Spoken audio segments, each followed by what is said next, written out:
Damos gracias a Dios por este tiempo que tenemos a mitad de semana. Siempre es grato poder adorar y alabar a nuestro Señor. Bueno, la semana pasada finalizamos el estudio que estuvimos viendo durante varias semanas acerca del libro de Hechos. Y vamos a comenzar un nuevo estudio, ya a contar del próximo miércoles, pero hoy día con una introducción. ¿Ya? Así que para que se vayan preparando, hoy día vamos a introducirnos en el tema solamente.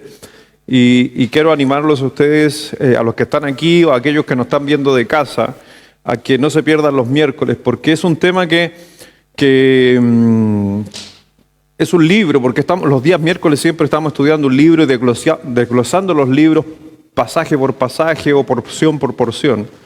Y estamos llegando a un libro que creo que es un libro, no es difícil de entender, siempre y cuando uno tenga un conocimiento previo de parte de la Escritura. Muchos han dicho que el libro de Apocalipsis es un libro complejo, pero creo que es uno de los libros más sencillos.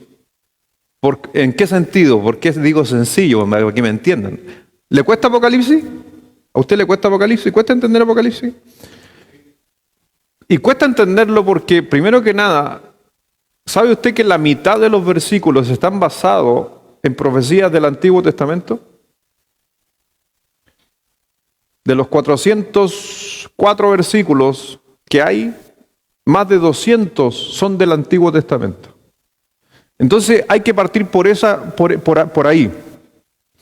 Si usted no conoce nada del Antiguo Testamento, se le va a hacer muy difícil entender el libro de Apocalipsis.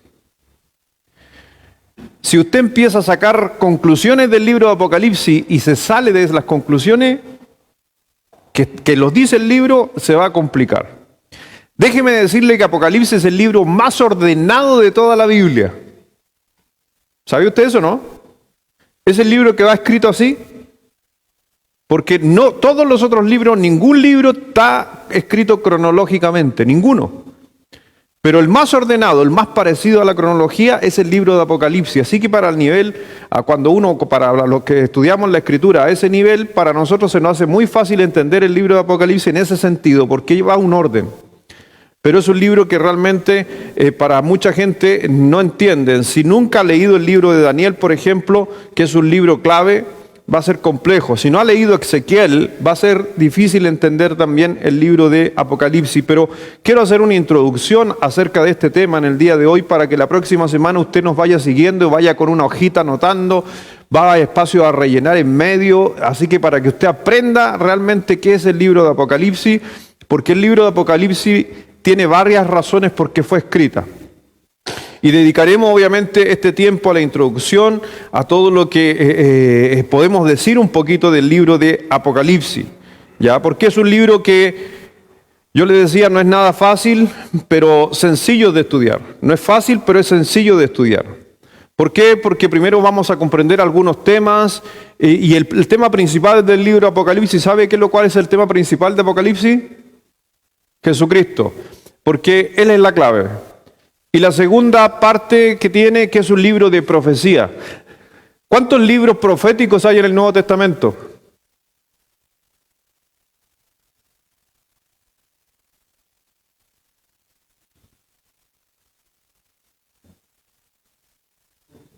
Uno. Y adivinen cuál es. ¿Cuántos libros proféticos hay en el Antiguo Testamento? Varios. No, pues no me diga varios, ¿por cuánto? Proféticos. Más de 15, menos de 20.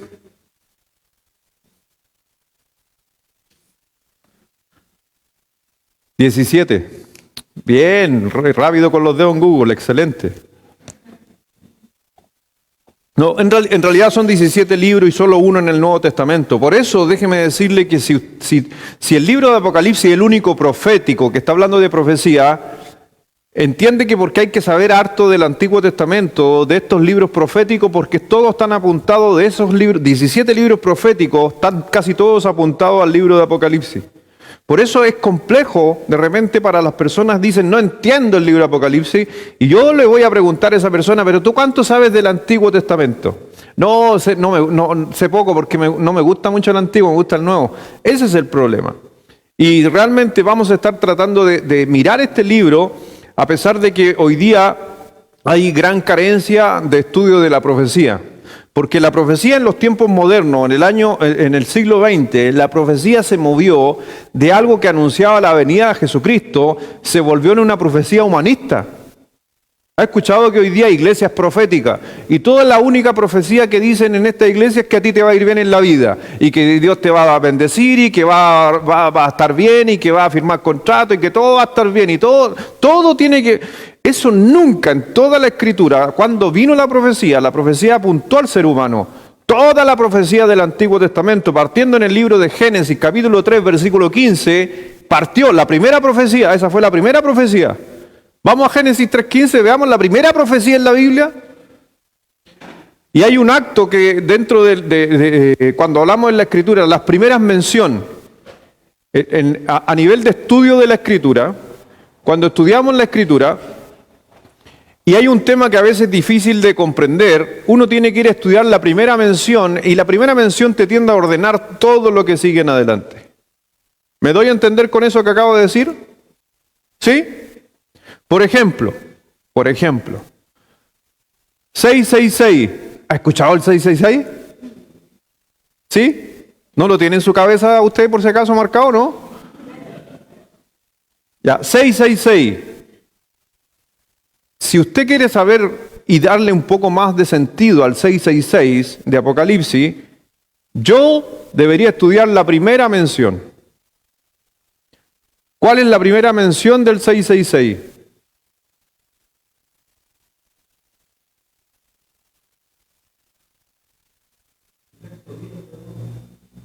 No, 666, hermano, no me esté mezclando los números.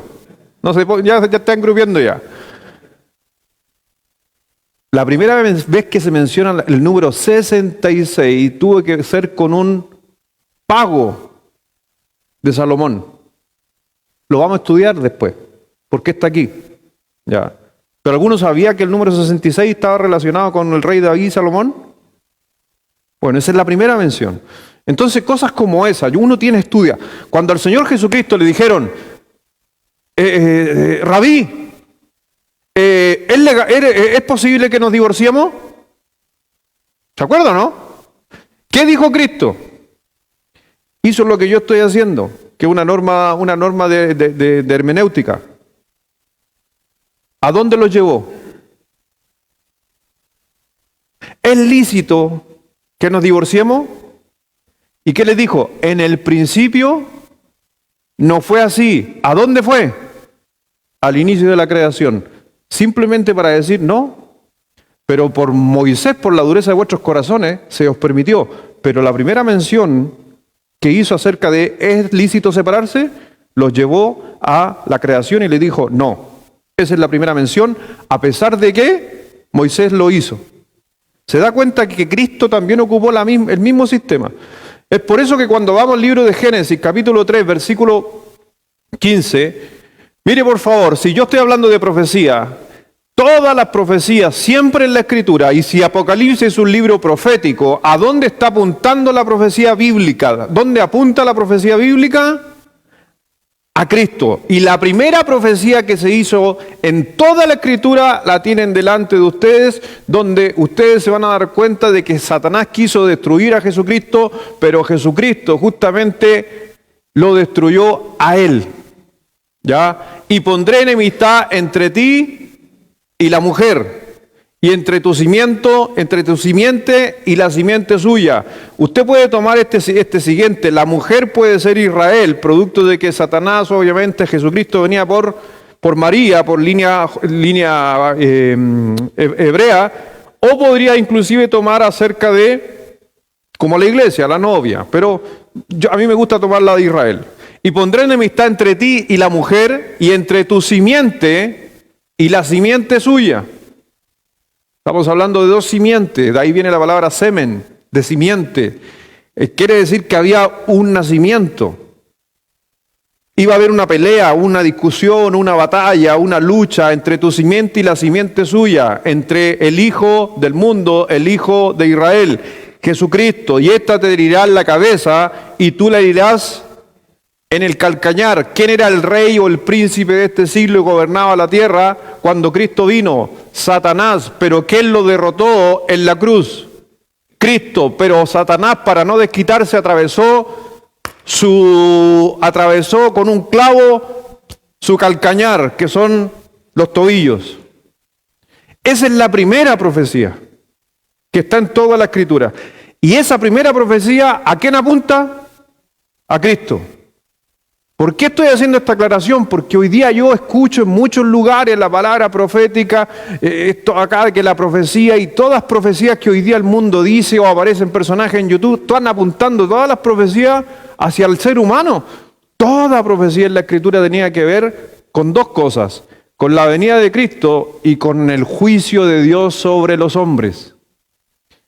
Cuando usted mira la Escritura y ve un profeta hablando, o habla de Jesucristo, o habla de que se arrepienten, o si no, viene un juicio. Y ningún profeta vino a anunciar bonanza, ni que la iba a pasar súper bien, y que el Señor me muestra que tú te vas a casar pronto. No.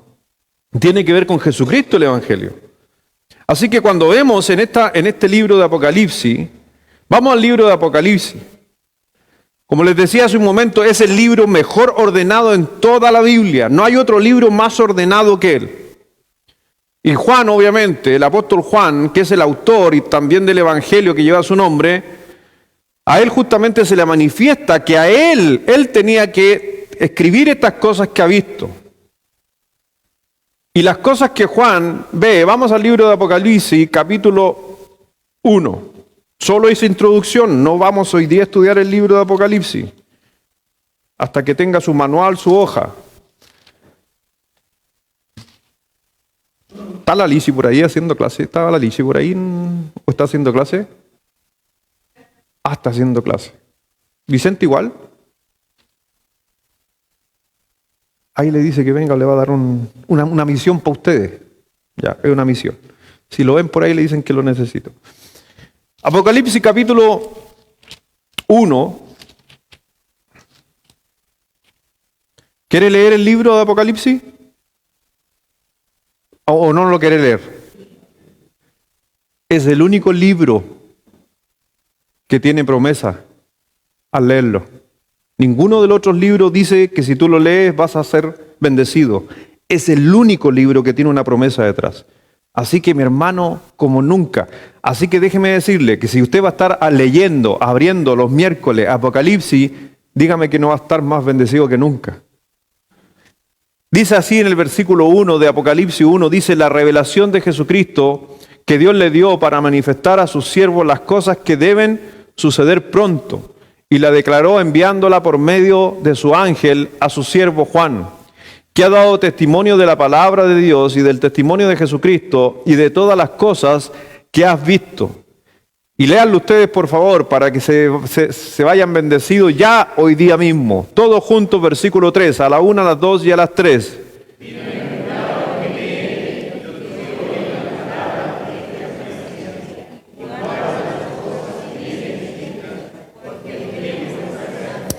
Así que si usted se da cuenta, aquí Juan nos está relatando y nos va a relatar cosas, ojo, del pasado, del presente que estaba viviendo Juan en ese momento, pero en especial nos iba a hablar del futuro. Y cuando usted esté leyendo y estemos leyendo Apocalipsis, hay que entender algo, que son algunas reglas para poder comprender Apocalipsis.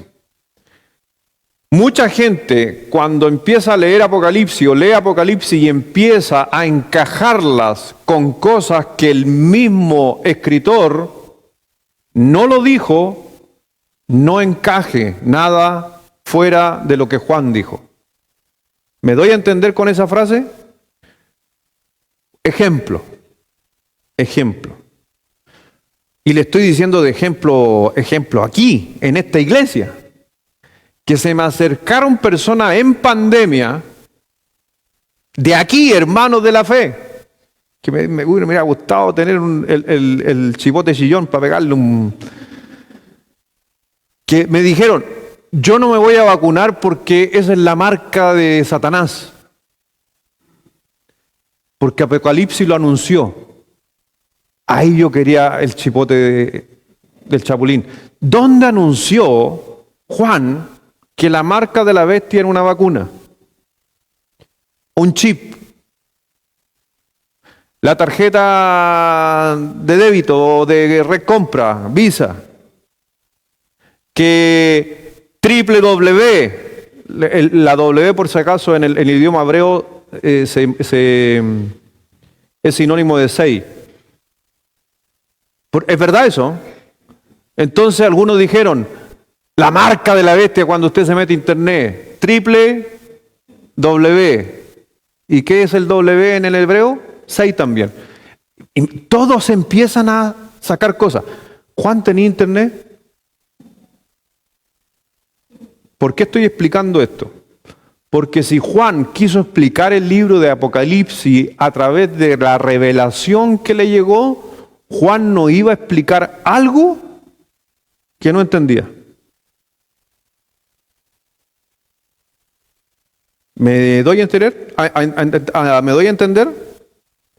Y algunos dicen, pero pastor, un ángel le contó y le dijo que escribiera estas cosas. Sí, pero todo lo que Juan estaba escribiendo era lo que estaba viendo, porque fue llevado, dice.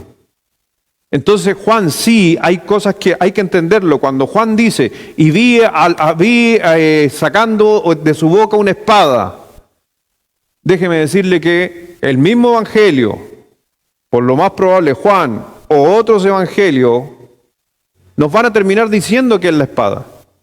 ¿Por qué? Porque la Biblia se interpreta a sí mismo, hermano. Y por eso dice que la Escritura no tiene interpretación privada. ¿Qué quiero decir con eso? Cuando usted escucha a una persona y dice, no, que Dios me mostró en un sueño y me dijo que lo que estaba ahí en la Biblia era esto y esto, usted empieza a dudar inmediatamente de esa iglesia. ¿Sabe por qué? Porque el Evangelio, la palabra de Dios, dice Pedro, el apóstol Pedro, la Escritura no es de interpretación privada. Nadie tiene mayor revelación o tiene revelación sobre este libro. Lo que sí, hay algunos que tienen mejor iluminación sobre ese libro. ¿Qué pasa si ando con una lámpara de 6.000 watts? Imagínate, voy a dejar ciego a todos. Y el hermano Álvaro saca una linterna con 2 pilas AA. ¿Quién gana? ¿La de 6.000 o las 2 pilas alcalinas? Y eso, a lo mejor le ponga esas baratas nomás del gato negro y Everready. ¿Cuál alumbra más, hermano Álvaro? Las 6.000, po. Pero las dos son linternas. ¿O no? Ya. Hay veces hermanos en la fe que tienen iluminación, pero es poquita la iluminación bíblica que tienen, producto de que son nuevos o nunca se han dedicado a estudiar mucha escritura. Y hay otros que tienen mayor estudio de la escritura, que tienen mayor iluminación. Ese es el punto. Y hay algunos, y déjeme decirle algo, porque hay algunas personas que... ¿Ha escuchado hablar de la Reforma? ¿Amén? 1560 en adelante. Martín Lutero, Juan Calvino, Wesley y todos los personajes que hubieron. Déjeme decirle que todos los personajes, por ejemplo, en la Reforma dijeron, no, que veníamos con una reforma traída por la iglesia y no es realmente lo correcto, esto es lo correcto. Una de las cosas que fueron clavadas en las tesis, en Alemania, en las 99 tesis de Lutero, una de las cosas que dijo, la Biblia la pueden leer todos y todos la pueden entender. Porque hasta el 1560 solo los sacerdotes podían entender el libro, nadie más. ¿Me doy a entender? Pero quiero un poquito más allá con ellos, con Lutero y Calvino y todos los que vinieron. Ninguno de ellos tuvo la osadía a meterse en Apocalipsis. Sí se metieron en otros temas, pero ninguno de ellos se metió en Apocalipsis. Y le digo algo, la Iglesia Católica, ¿sabe qué pasa con Apocalipsis, con la Iglesia Católica? Que tampoco se meten. Porque ¿sabes qué? Yo creo que hizo bien cuando el Señor dijo que mejor no le agregáramos ni le quitáramos ninguna cosa a este libro, porque acarrearía maldición. Hay los hayes, el que quita algo de este libro. Entonces, ojo con eso. Hay algunos que se han hecho una interpretación de algunos textos, pero por lo regular tienden a hacer una aclaración. ¿Ya? Y lo vamos a estar viendo durante este curso, porque yo también quiero que ni ustedes ni yo tampoco crean en algo que simplemente les voy a decir, no, es que el águila es Estados Unidos. ¿Alguien ha escuchado esa teoría de... Sí, hermano Sergio, ¿ha escuchado esa teoría? El oso es Rusia. Todo eso sí, lo estudiamos, están dentro de los libros, pero la Biblia no dice eso. Esa es una conclusión humana. Y yo voy a avisar y les voy a contar a ustedes cuando esté diciendo, esto es lo que algunos teólogos dicen o piensan o creen. Pero no crea que lo que dicen los teólogos es la verdad, porque esta es la única verdad. Ya, esto es la verdad, pero el resto nos podemos equivocar. Yo me puedo equivocar en una interpretación. Así que el libro de Apocalipsis es un libro profético. Y justamente Juan va a hablar mucho más del futuro. Juan nos va a hablar de la profecía proyectada hacia el futuro, donde un Cristo es glorificado como nunca. Porque el Cristo que nosotros conocemos murió y resucitó. ¿Y quién lo vio ascender? 500 personas dice la Biblia, nadie más. El resto hemos creído por fe. Y el Señor dijo, bienaventurados los que no vieron, pero creyeron. Pero esos 500 tuvieron la oportunidad de ver a Cristo glorificado. Poquito. Pero Juan dice, algún día todos lo veremos. Hacia allá está apuntando Juan. Así que por si acaso, la iglesia también nos presenta el libro de Apocalipsis, que también ahí van a ver varias teorías, porque es un libro también donde muchos han llegado a teoría. ¿Se ha dado cuenta usted que en el capítulo, hasta el capítulo 4, este es un dato para los estudiosos, se menciona la iglesia con ese nombre? De ahí nomás. No se habla, hasta el capítulo 4, la palabra iglesia está, la vamos a leer. Y escribe a la iglesia, y escribe a la iglesia de esto, y escribe a la iglesia de Éfeso. Hasta llegar al capítulo 4, no se menciona más la palabra iglesia en todo Apocalipsis. Se cambia por otro nombre. Hermana Mirna, ¿sabe cuál es?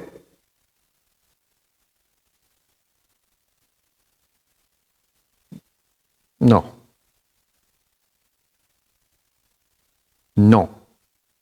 La novia. ¿Quién dijo la novia? Bien, hermana. Excelente, la novia. No se menciona más a la iglesia. Solo se cambia el nombre de la novia. No hay iglesia, en el buen sentido de la palabra no hay iglesia, solo que es el nombre. Ya no está. Ustedes busquen en Apocalipsis, no está la palabra iglesia, desde el capítulo 4 en adelante. Eso nos indica. Les dije que era un libro ordenado, el más ordenado de todos los libros. Entonces siempre nos va a ir marcando tiempos. Así que para entender también el libro de Apocalipsis, hay que entender que también Juan cuando estaba hablando del pasado, pero también estaba hablando de la situación local que se estaba viviendo. Por si acaso, en aquel tiempo. Y es por eso que al comienzo del capítulo 4, mire por favor, vamos al capítulo 4 de Apocalipsis.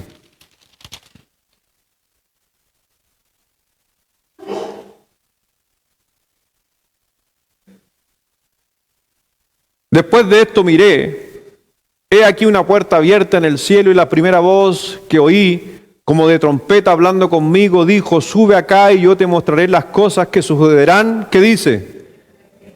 Después de estas, ¿de cuáles estas qué? Después de esta, plano local. ¿Ya? El plano local de ese periodo y un periodo que iba a venir adelante, porque antes de eso, ¿a quién le está escribiendo Juan? a las iglesias. Y eran iglesias literales, no eran iglesias inventadas. Y cuando usted, por ejemplo, está en el capítulo 2, dice el versículo 1, y escribe el ángel de la iglesia, ¿en dónde? En Éfeso, el que tiene las 7 estrellas en su diestra, el que anda en medio de las 7 candeleros de oro, dice esto. Después en el versículo 8 dice, y escribe al ángel de la iglesia en Esmirna, el primero y el postrero, el que estuvo muerto y vivo, dice esto. Eran cartas en este libro dirigidas específicamente a estas iglesias locales de ese periodo. ¿Ya? Versículo 12, y escribe al ángel de la iglesia en Pérgamo, el que tiene oído. Después en el 18, escribe al ángel de la iglesia en Tiatira. Dijo el Benja, ¿dónde está el Benja? Dijo el Benja, ¿tiene un mapa en su Biblia? A él le gusta el mapa y le gusta eso. Me encanta de mi hijo que sea así. ¿Tiene un mapa en su Biblia? Si usted pesca el libro de Apocalipsis y pincha Éfeso, adivine qué ciudad viene después. ¿Cuál viene? Esmirna. Después, ¿qué viene de Esmirna? Adivine. Pérgamo. Después de Pérgamo, Tiatira. Después, mire, por si acaso, cuando usted pesca el mapa, usted se va a dar cuenta que las cartas escritas por Juan son cartas que tenían que ver con el orden del camino o de la carretera romana que partía en Éfeso. Iba avanzando. Y es sumamente interesante lo que también esas cartas van a decir, porque muchas de estas cartas a nivel teológico tiene dos miradas teológicas en estos capítulos, que eran iglesias literales, y él escribió a estas iglesias literales. Pero cada una de estas iglesias representa cronológicamente los tiempos de la iglesia. ¿Ya?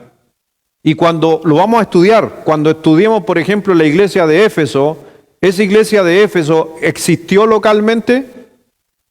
Sí. Déjeme decirle que las 7 iglesias mencionadas en Apocalipsis, usted hoy día se podría ir a sacar una foto en sus ruinas. Están todas, pero ruinas. Eso quiere decir que no entendieron el mensaje o la advertencia de Juan, porque Juan les advirtió que tenían que cambiar. A Éfeso le dijo, una cosa tengo contra ti. Dices probar a los que dicen ser apóstoles y no lo son, y los has hallado mentirosos. Y les dice, y he visto tu arduo trabajo, pero tengo una cosa contra ti, que has perdido tu primer amor. Así que por tanto vuelve a hacer las cosas que hacías antes, o si no, quitaré tu candelero de su lugar. La iglesia va a desaparecer. ¿Qué sucedió con las iglesias? Todas se desaparecieron. Y eso nos muestra que era un tiempo presente. Pero también la iglesia de Éfeso representa un estado, representa otro estado de la iglesia en los años. Y hoy día, ¿en qué iglesia estamos? Si hablamos de que cada iglesia ha presentado un estado o un periodo de la iglesia en los años, la Inquisición, la persecución en Jerusalén, cada una de esas iglesias representa algo. Hoy día la iglesia de nosotros, después del 2000 o del 1900 en adelante,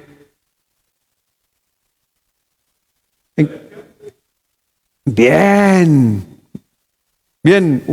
se me olvida siempre su rango, mayor, coronel, ¿cuál era el que tenía? ¿Cuál era su mando? No, pero ahora el señor, pero y su señora. ¿Pero cuál era antes? Eso sí, pero no, pero dígame el grado que tenía usted antes en su trabajo. Mayor, eso. Muy bien, mi mayor. En retiro. ¿Ya? Así que por eso hay que entender el libro de Apocalipsis, que es un libro que causa justamente esa búsqueda de querer aprender, pero cuesta entenderlo.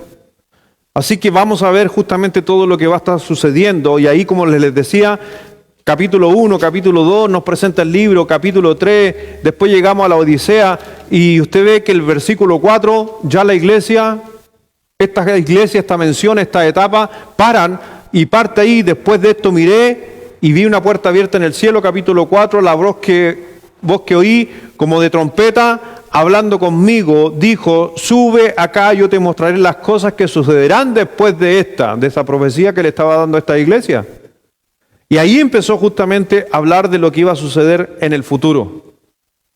Por eso, todo el texto bíblico, desde el capítulo 4 en adelante, ¿hacia dónde está apuntando? Futuro. ¿Ya? Hacia el futuro. Y sabes que hoy día yo sé que vamos a encontrar, por ejemplo, hambre. ¿Hay hambre en la tierra? ¿Y hace 2000 años habría hambre? ¿Y hace 6000 años atrás había hambre? ¿Hace 5000 años atrás habían terremotos? ¿Habían rumores de guerra? Y hoy día, porque hay un terremoto, la gente dice: va a venir el Señor. ¿Por qué? Mira, hay rumores de guerra, mira Israel. ¿Y por qué nuevamente empezamos a encasillar inmediatamente un libro por las cosas que están sucediendo, siendo de que se tienen que cumplir otras? Y espero, en el amor que me encanta enseñar, es que usted pueda entender que a veces no se van a manifestar todavía algunas cosas de Dios por más que usted quiera, porque todavía hay algunos cumplimientos que se tienen que hacer en la profecía.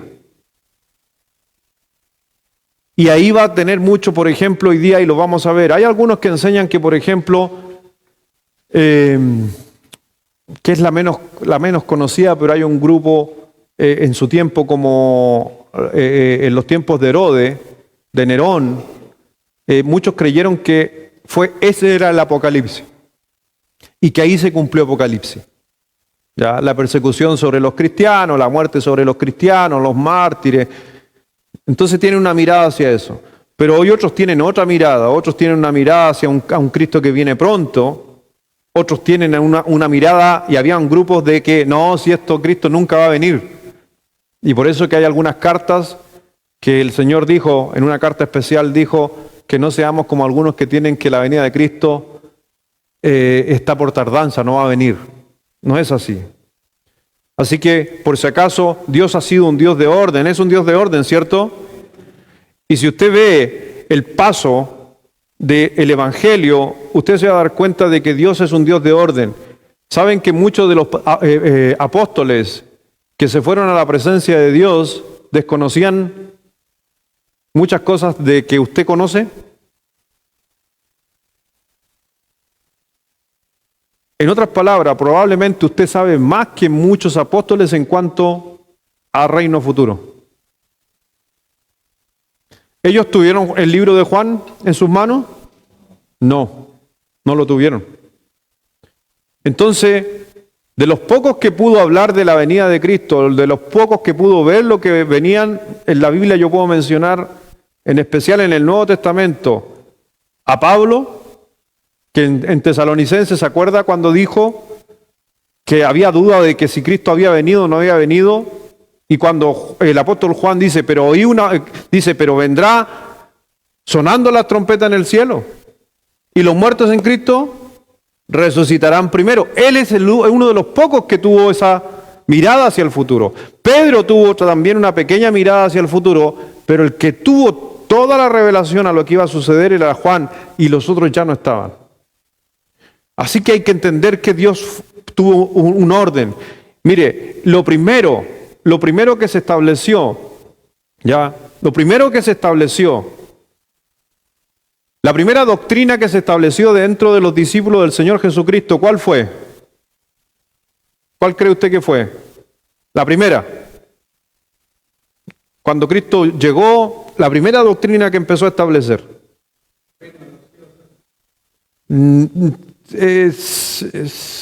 Sí, no como de profecías cumplidas, sino de doctrinas que hoy día nosotros manejamos en nuestra iglesia. Cerca.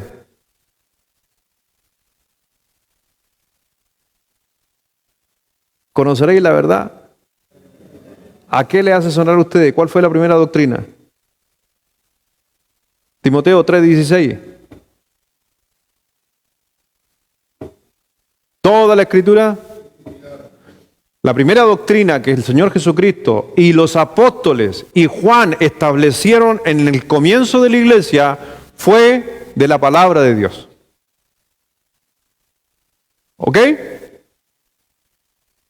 Tú citaste un texto, Gálatas 1, versículo 8. Vamos a Gálatas 1, 8.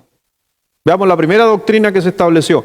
Por eso, por si acaso, si alguno dice, ¿y por qué los apóstoles? ¿Por qué los apóstoles no hablaban de Apocalipsis? ¿Por qué los apóstoles no hablaban de los eventos futuros que iban a venir? ¿Por qué? ¿Por qué no? ¿Por qué no? Porque Dios era un Dios de orden y tenía que establecer algunas cosas. Piense usted en esto. Si Jesucristo no establece que la palabra de Dios es la correcta y la inspirada, ¿dónde iba a firmar las profecías? ¿En la tradición? ¿En el magisterio? ¿Sacerdotes? ¿O en la palabra? ¿Usted en qué cree más? Ahora, ¿no? Y antes de conocer a Cristo, ¿de dónde venía? ¿De qué iglesia venía? Ya, la hermana Mirna, ¿de qué iglesia venía usted? Ya. ¿En qué se basaba su fe en la iglesia?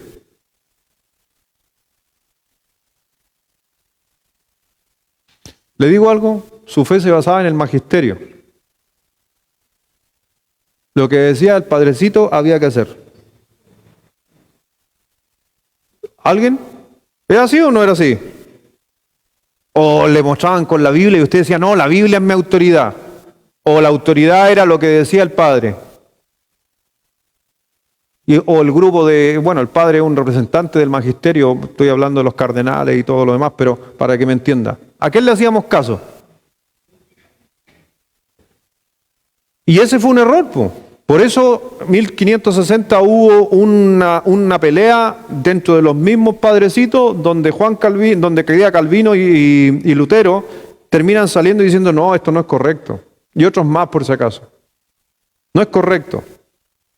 Hay grupos más antiguos que también terminaron persiguiendo y matando, que también dijeron, no, nosotros no creemos eso. Creemos que la Escritura es la palabra inspirada por Dios. Entonces, cuando vamos al libro de Gálatas, ahí en Gálatas capítulo 1, versículo 8, mire, era lo primero que se estaba estableciendo. Pablo no está hablando de Apocalipsis. Pablo dice, más si aún nosotros, o un ángel del cielo, os anunciare, ¿qué dice? Otro evangelio diferente. ¿Qué es lo que quería establecer los apóstoles en la primera parada de doctrina? La Escritura es inspirada por Dios, es la fuente de la verdad. Jesucristo dijo, conoceréis la verdad y es el único que les va a dar libertad en la palabra de Dios. Mire, Juan 1, vamos a Juan 1. Esto es solo un repaso nomás para que vea cómo las doctrinas van en orden en la Escritura. Y es una de las cosas que a veces la gente... Yo creo que es un error también del pastor, de los pastores y el pastor Luis, que estas cosas son cosas que uno debería enseñar desde un principio y a veces ya no. Sí, verdad, sí, asumo mi responsabilidad que de repente me pongo a enseñar cosas con gente que de repente hay que enseñarle primero cosas básicas. ¿Dónde fue el problema? Que muchos se quedaron pegados a las cosas básicas y después tuvo que escribir el escritor de Hebreo en el capítulo 5 y capítulo 6 diciendo ustedes ya deberían ser maestros, todavía están en lo mismo, ya. A veces nos vamos a los extremos, queremos aprender lo básico pero nos quedamos pegados ahí. Ahí en el libro de Juan, en versículo 1, dice en el principio, ¿era qué cosa? El verbo, la palabra verbo en el griego es logos, verbo es logos, y logos la traducción es palabra. Por eso usted, si tiene una Biblia, Reina Valera. ¿Alguien tiene una Reina Valera 1909? ¿Nadie? ¿Es de 1909?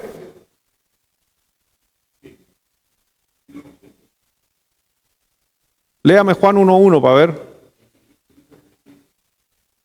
Si es de 1909, veamos la que dice 1909. La de él ahí en el papel. Si es del 60, Juan 1:1.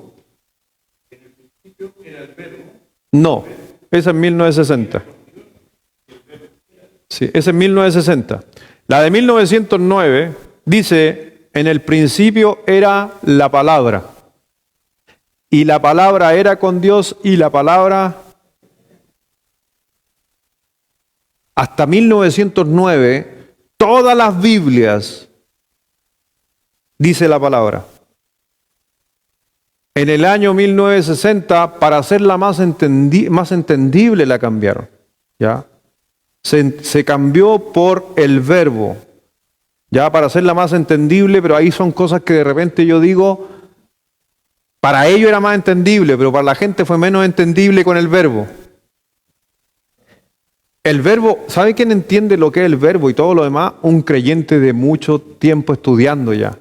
Pero cuando alguien lo lee en la calle, ¿qué es más fácil entenderlo? ¿El verbo o la palabra?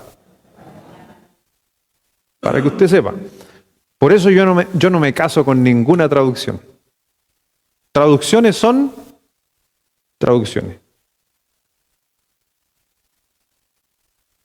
¿Y sabe usted que hay algunas palabras que están en su Biblia que no están en el original? Por eso no se case con ninguna versión.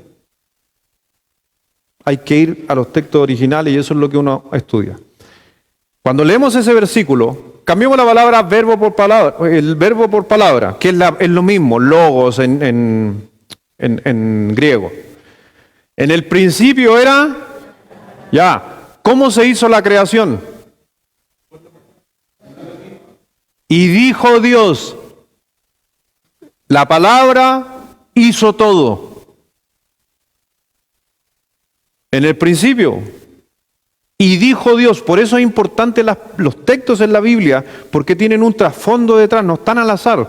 Ese versículo que está en Génesis, y dijo Dios, hágase, la palabra construyendo todo. Dios mismo construyendo todo, porque la palabra, por si acaso, es Dios. De esa manera lo querían que lo hicieran ver. Porque es una doctrina. La palabra es inspirar. Es Dios sus pensamientos. Traspasado justamente aquí en el papel de que tenemos en nuestra mano. Y dice, en el principio era la palabra. Y la palabra era con Dios. Y la palabra... Y uno va a decir, o sea, la Biblia es, y la Biblia sí no. Porque después Juan nos explica, versículo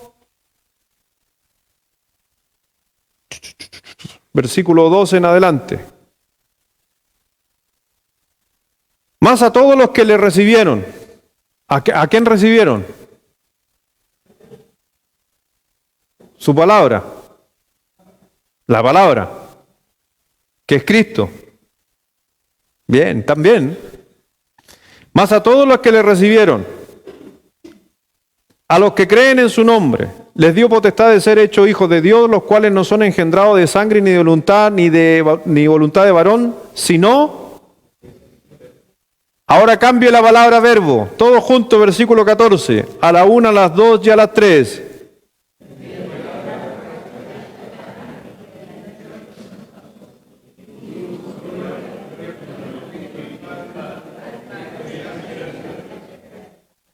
Y aquella palabra se hizo carne. ¿Quién se hizo carne? Cristo. Pero Cristo es la palabra. No estoy diciendo que es la Biblia por si acaso. No confunda eso. Solo que le estoy diciendo que aquí está la palabra de Dios, sus pensamientos, su deidad está aquí. No en el libro, porque esto no interesa.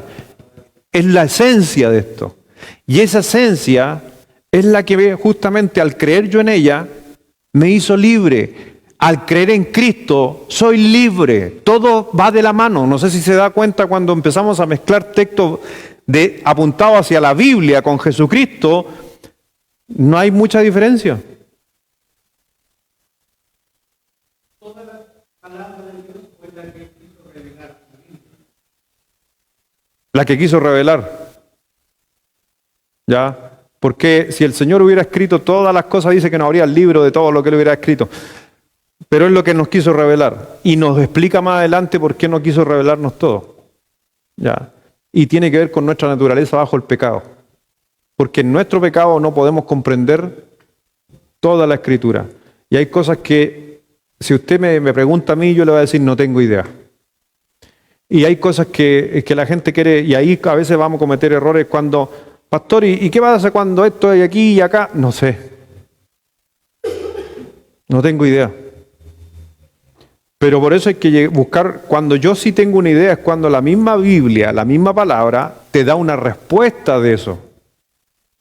Por eso no cometamos el error de leer Apocalipsis y empezar a sacar conjeturas del libro de Apocalipsis, porque a la final te vas a enredar, y muchos hoy día, inclusive hay gente que está en el infierno porque tomaron el libro y siguieron a tal personaje, a Jones, por ejemplo, lo siguieron y se mataron 900 personas porque él les dijo a través del libro de Apocalipsis que él era el Mesías que venía.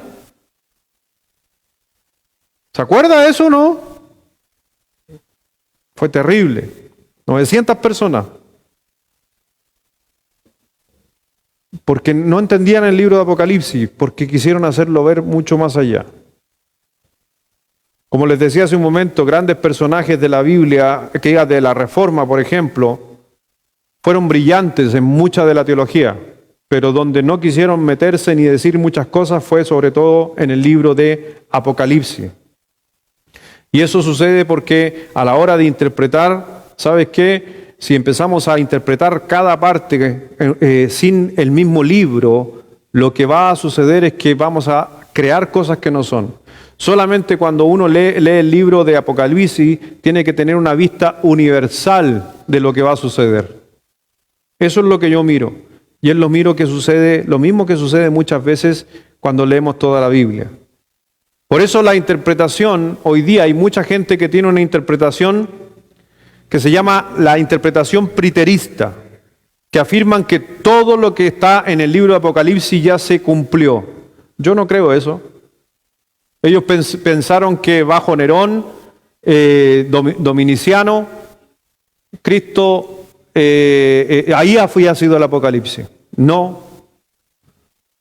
Otros hablan de una interpretación histórica, desde los tiempos de Juan hasta el presente. O sea que Apocalipsis tenía que ver desde que se escribió hasta los tiempos de hoy, pero no tiene nada que ver con el futuro. En cambio hay otro que es la interpretación histórica espiritual, que es la que más me gusta a mí, porque Apocalipsis nos habla de Éfeso. ¿Existió Éfeso? Sí, entonces me habla de historia, pero me habla también que Éfeso significa algo espiritual en un periodo de la iglesia. Sí, y hay otros que tienen una mirada de Apocalipsis como una interpretación futurista, todo el libro de Apocalipsis solo del futuro. No, yo creo que no. Por eso el Señor, cuando le preguntaron, ¿se acuerda cuando el Señor Jesucristo le preguntaron, Rabí, háblanos del futuro, háblanos qué va a pasar con nosotros, qué va a pasar con tus hijos? Y ahí el Señor Jesucristo escribe Mateo 24. Pero ¿sabe qué tiene el problema Mateo 24? Que está desordenado. Un pasaje habla del futuro. El siguiente pasaje, después de ese, habla del pasado, después habla del presente, después habla de una profecía que se iba a cumplir 60 años después, más o menos, entre 50 y 60 años después de que Cristo estaba hablando, y después salta al arrebatamiento. Entonces, cuando usted lee Mateo 24, si no tiene estudio, va a interpretar cualquier cosa. Es un libro complejo, porque les dije, el único libro que está ordenadito es Apocalipsis. Por eso es fácil entenderlo. Solo que a veces nos enredamos nosotros mismos. Por eso vamos a destacar que este es el único libro profético en el Nuevo Testamento. El único. Vamos a estar estudiando todo eso. Juan, el autor, se remonta, retrocede y adentra mucho en la eternidad pasada que cualquier otro escritor, Por eso hay mayor cantidad, la mitad de los versículos están basados en profecías antiguas. Por eso, si no se sabe las profecías antiguas, difícil entender Apocalipsis. Pero aquí las vamos a estar estudiando durante toda esta semana, ¿ya? Porque el Señor, acuérdense que el Señor dijo que es una bendición especial el que lee este libro. ¿Por qué dijo que es una bendición? Porque realmente logramos entender todo o gran parte del plan del Señor Jesucristo con nosotros, con la iglesia. Y es por eso que en el capítulo 22, versículos 18 y 19 del libro de Apocalipsis, era lo que le decía, el Señor dejó una advertencia. Cuidado de sacar o agregar a este libro.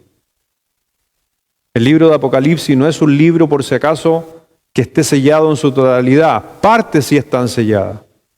Porque vemos que Daniel, que nos escribe el libro de Apocalipsis, es el que más citas de Apocalipsis existen, es el libro de Daniel. Y el Señor le dice a Daniel, sella este libro, séllalo. ¿Qué quiere decir sellado? Ciérralo, que nada puede salir ni nada puede entrar, y que nada se podía entender, hasta que fuera manifiesto. Y muchos dijeron, desde Daniel en adelante, no nos metamos en Apocalipsis porque no se puede mirar, no se puede estudiar, no se puede hacer nada con eso. Eso está en Daniel 12:9. Pero, ¿qué le dijo el Señor a Juan? ¿Se acuerda qué le dijo el Señor a Juan? Al final le dice, no selles este libro. ¿Qué quiere decir? Que cuando Juan lo trajo, era para que nosotros lo leyéramos. Pero antes de eso no. Por eso la iglesia tiene una ventaja. Se han encontrado más de 500 referencias en el Antiguo Testamento. Del Antiguo Testamento en Apocalipsis. 404 versículos componen Apocalipsis y 278 contienen referencias del Antiguo Testamento.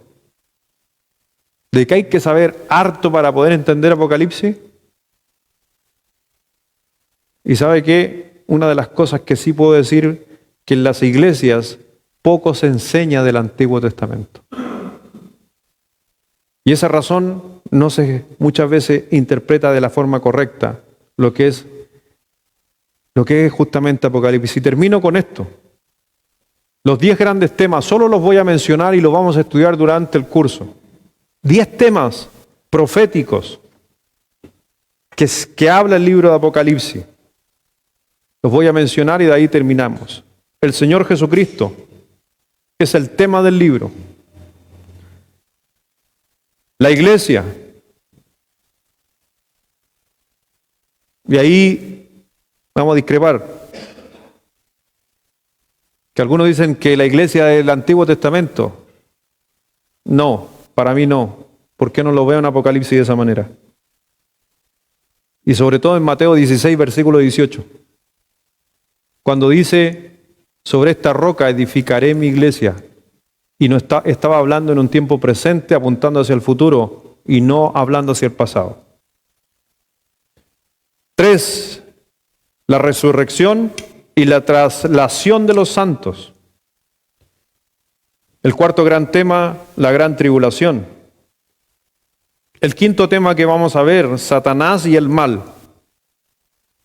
El sexto tema, el hombre de pecado, basado exclusivamente en Ezequiel capítulo 28. Si usted quiere saber quién era el hombre de pecado en Apocalipsis, tiene que haber leído Ezequiel 28. Vamos a estar hablando en el séptimo punto, la trayectoria y el fin de la cristiandad apóstata. Vamos 8.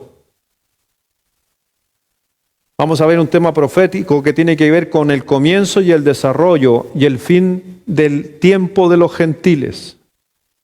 9, la segunda venida de Jesucristo.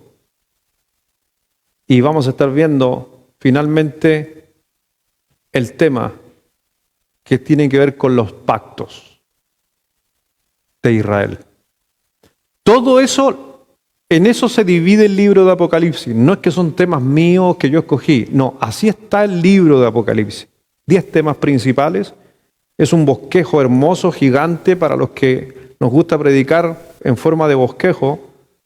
Eso es Apocalipsis. Y espero que usted crezca muchísimo. Y va a ser bienaventurado. Pero va a tener que leer un poquito. No aquí, porque aquí lo vamos a exponer. En su casa usted va a tener que repasar. Vamos a orar.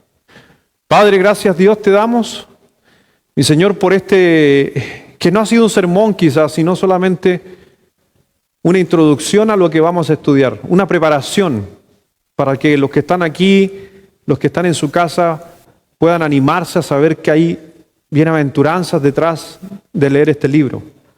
Y esperamos crecer en mitad de semana. Aquellos que siempre queremos un poquito más. Y en especial leer un libro que trae una promesa grande. Ahí vamos a encontrar, Padre, muchas de las cosas que se mencionan y que nosotros estamos aquí con mucha fe, como esperando tu venida, Dios. Algún día vienes por nosotros. También este libro nos anima y nos da esperanza al saber que muchos de nuestros seres queridos que ya no están con nosotros están allá en la presencia de Dios, esperando por cada uno de los santos que van a ser arrebatados. Por eso, mi Señor, trabaja en nuestros corazones, obra en nuestro interior durante estos días, estas semanas, y que podamos contagiar también a otros hermanos y decirle, te esperamos el miércoles, va a ser una bendición para tu vida el leer este libro. Y yo sé que este libro, y sabemos que la palabra de Dios nunca vuelve vacía. Estoy casi seguro y convencido de que aunque estemos tocando un tema profético, que es la venida de Cristo y todo lo que va a suceder, estoy seguro que siempre Dios va igual a hablarte en la circunstancia que estés pasando, por la situación que estés viviendo, porque es increíble, porque la palabra de Dios es viva, es eficaz. Y si yo tengo un problema, una dificultad, por más que estemos estudiando un libro, una frase, un versículo, una alabanza, una oración, nos pueden dar la fortaleza para seguir adelante. Gracias, Padre, por todo lo que haces y harás. También queremos orar, Dios, por la ofrenda que va a ser levantada en esta hora, para que tú la sigas multiplicando, para que sigamos haciendo lo que hacemos, para que sigamos expandiendo tu evangelio y también poder justamente, ¿por qué no seguir adelante con tu misma obra, con todo lo que aquí se hace? Bendice, Dios, al dador alegre, como dice tu escritura. Bendice la ofrenda tomada en el nombre de nuestro Señor Jesucristo. Amén.